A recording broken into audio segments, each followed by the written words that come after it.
One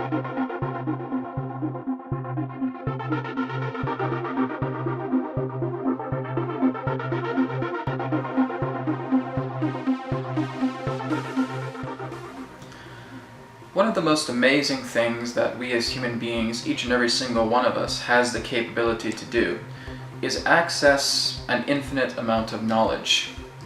And all of us are doing this. This is not reserved for a specific few, as some people would like to believe.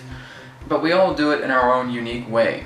Whenever we have those aha moments, whenever we have those downloads, basically we're receiving aspects of our own Akasha, our own Akashic Records literally coming into ourselves as we're able to achieve states of alignment. And that's really what the Akashic Records is all about. Now, there are some people that basically utilize it in the forms of just receiving these aspects to receive an inspiration from themselves, perhaps a new career path, perhaps a way to enhance their life personally, something that takes effect within their life stream. And when I'm talking about your life stream, I'm talking about the conglomerate of all timelines that makes up your entirety of existence, your physical incarnation here on planet Earth in this reality. But you can take the Akashic Records to another level. You have the ability to access this particular knowledge. You have the ability to gain wisdom from the knowledge that you're looking to access, to bring about information relating to a grander course to your life streams. This relates to past lives, this relates to future lives. This can also relate to acquiring new understandings, new methods, not only that can help yourself, but can also help others.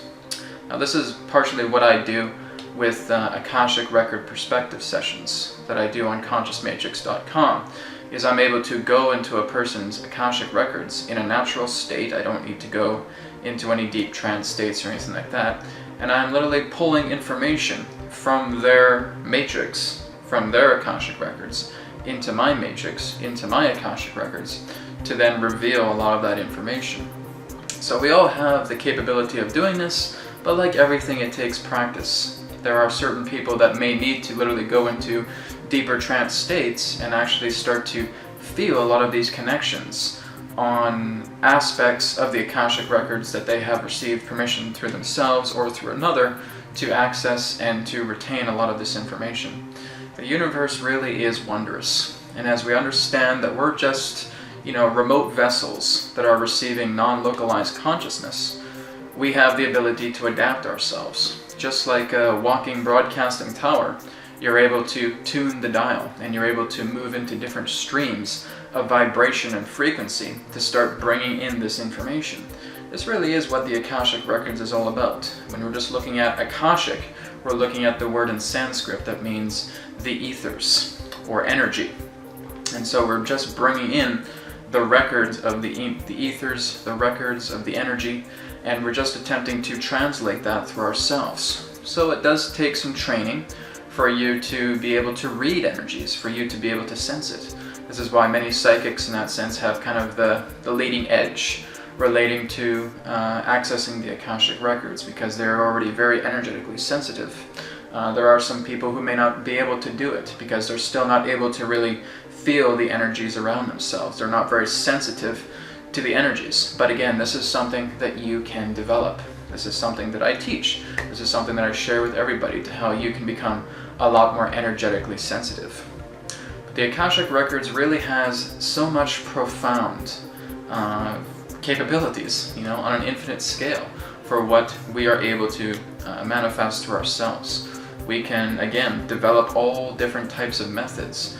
We can use it to heal ourselves. We can use it to gain insight into the expanse of our perspectives, of how we can truly move more into a direction of authenticity, of pureness, of trueness, so to speak, of trueness to ourselves in regards to how the Akashic Records operates.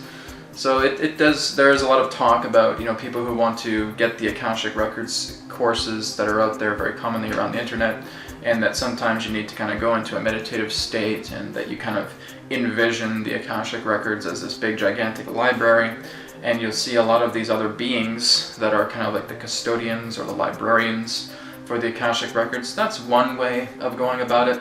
It doesn't have to be in that level if you feel you do not want to do it that level. It really is, again, focusing on the science of the simple. It really is just giving the intention to connect.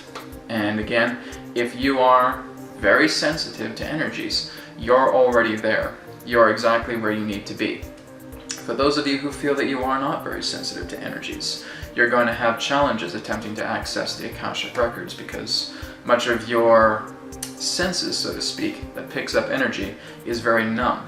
So basically we would need to work on that to being able to develop more of your energies in the point of literally being an energetic sensitive. Or, you know, as we commonly call it, for you to be a Jedi, for you to be a Force sensitive, right? But again, that's really what it's all about, is for you to be able to feel the energies around you, being able to have this kind of sensitivity. There may be times as well too where you're attempting to access the Akashic Records and you'll literally have apparitions, you'll have beings around you that are actually going to calibrate yourself and help yourself to become a particular vessel to receiving Akashic information. Now, some of us can receive this in many different ways. Some of us are able to write it out, some of us are able to draw it, some are able to dance about it, sing about it, whatever. You know, we all just have different ways of channeling this information that comes through the Akashic Records. But we all do have the capability.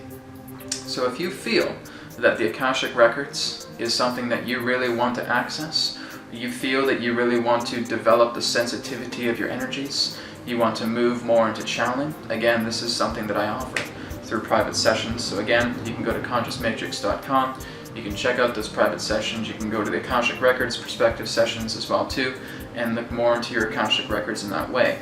I attempt to go as deep as I possibly can with certain people, but again, when you're looking at the Akashic Records, it's kind of like looking at the surface. You're looking at the ocean waves, so to speak, and really you're just kind of looking at the waves that are kind of crashing upon the shore.